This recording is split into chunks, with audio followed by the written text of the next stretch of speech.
पास Bible है, यूहन्ना का सुसमाचार अध्याय 19 वाक्य 27 खोलेंगे और पढ़ सकते हैं कोई।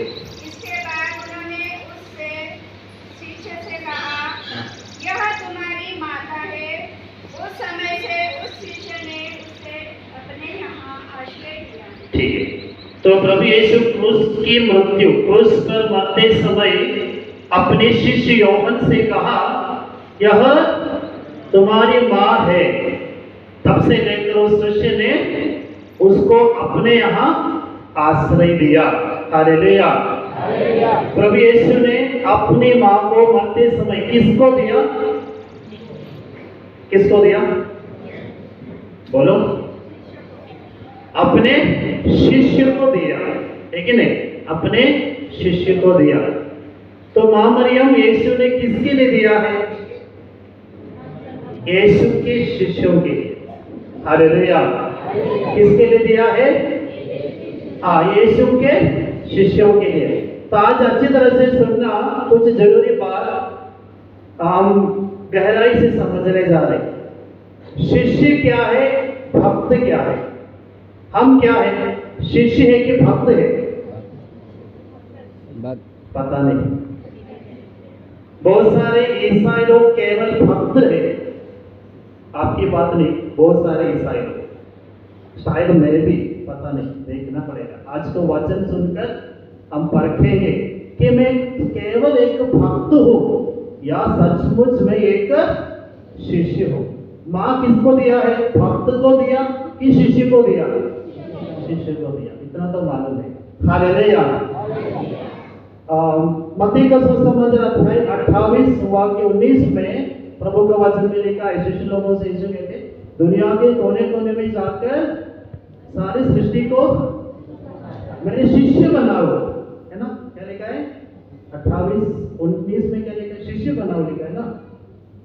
शिष्य बनाओ, ठीक है नहीं? हालेलुया। भक्त बनाओ लिखा है क्या?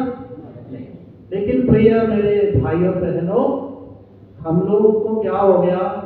हम लोग ऐसे रह रहे के भक्त बन गए, लेकिन अभी तक हमने से बहुत सारे लोग शिष्य नहीं बनाए। हालेलुया।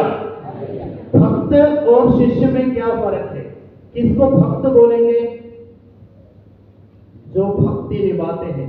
ऐसे बहुत सारे देवताओं का नाम लेकर लोग बोलते हैं ना, बाहर के लोग, मैं इसका भक्त हूँ, मैं उसका भक्त हूँ, मैं इसका भक्त हूँ।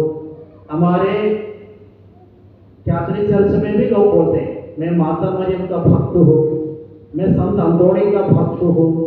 और कौन है? और कोई है? नहीं है ना? ऐसे कुछ कुछ संत लोगों के नाम बोलते, मैं उसका भक्त हूँ। ये गलत है। हमको यीशु ने क्या बोला? भक्त बनने के लिए बोला कि शिष्य बनने के लिए बोला? शिष्य बनने के लिए। तो ये ज्यादा भक्त और शिष्य में फर्क है। भक्त मतलब क्या है? वो जाके कुछ कुछ नारियल चढ़ाते हैं, माला डालते हैं, उधर जाके ये करते, वो करते, ये करते, हाँ मैंने सब कुछ किया, है कि नहीं? प्रभु प्रसन्न हो जाएगा।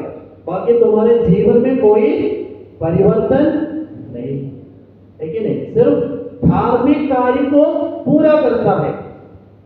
चर्च आते बराबर, हर रविवार को चर्च आएगा, कुछ भी हो चर्च तो आता ही है, मिसा में भाग लेगा, हर दिन नौवेने में आएगा, जो भी चर्च में प्रोग्राम है दौड़ के आएगा, सब कुछ करेगा।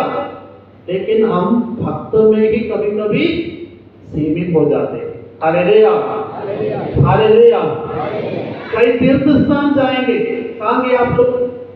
वेलांगन में, है ना? वेलांगन में जाएंगे, उधर फाटक पे ताला लगा देंगे, जब तक मन्नत पूरा नहीं होगा ताला नहीं खोलेंगे। उधर किसी ने पेट पर कोई धागा बांधा, मैं भी जाके बांध दिया, और किसी ने उधर जाके घुटना टेका, मैं भी घुटना टेक दिया। पता नहीं काय के लिए टेका, क्या मालूम?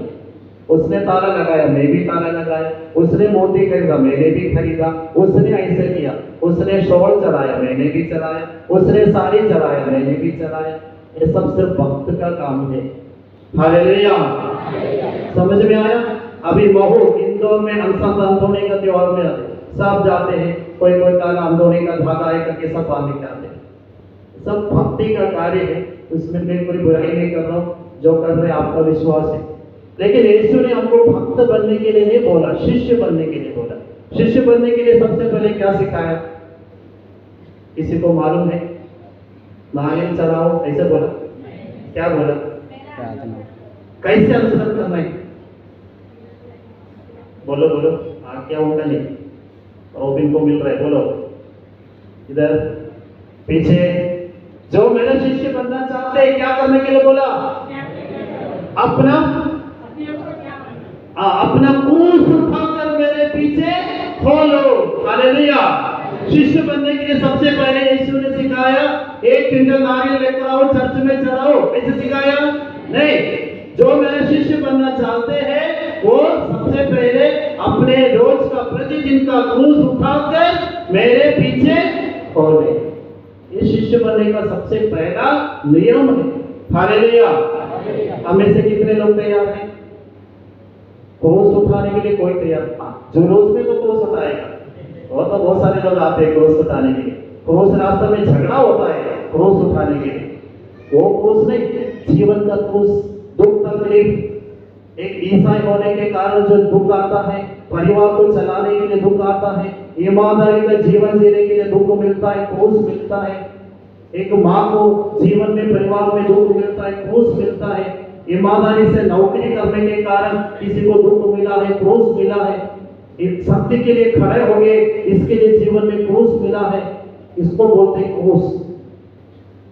कभी कभी पिता को घर में क्रूस उठाना पड़ता है बच्चों के कारण, कभी अन्य कारणों से वो क्रूस उठाते, रोते हैं। पिता लोग रोते हैं, सबके सामने नहीं रोता है, अपने परिवार के लिए, बच्चों के लिए रोते हैं, फिर भी वो हिम्मत के साथ परिवार को आगे बढ़ाते हैं, उसको क्रूस उठाना हो। मम्मी लोग, माता लोग रोती है अपने बच्चों के लिए, परिवार के लिए, पति के लिए, फिर भी क्रूस उठाकर मेरे परिवार को मैं टूटने नहीं दूंगा, मेरे परिवार को मैं टूटने नहीं दूंगा, मैं नहीं चाहूंगी, मैं मेरे बच्चों को, मेरे पति के लिए प्रार्थना करूंगी। ये क्रूस ईश्वर ने मुझे दिया है तो मैं उसे उठाऊंगा। इसको बोलते हैं शिष्य। हालेलुया। कुछ लोग क्रूस देके भाग जाते हैं, क्रूस देके भुनभुनाते हैं, क्रूस देके गाली देते हैं, क्रूस देके ईश्वर के विरुद्ध भुनभुनाते हैं, वो शिष्य नहीं है।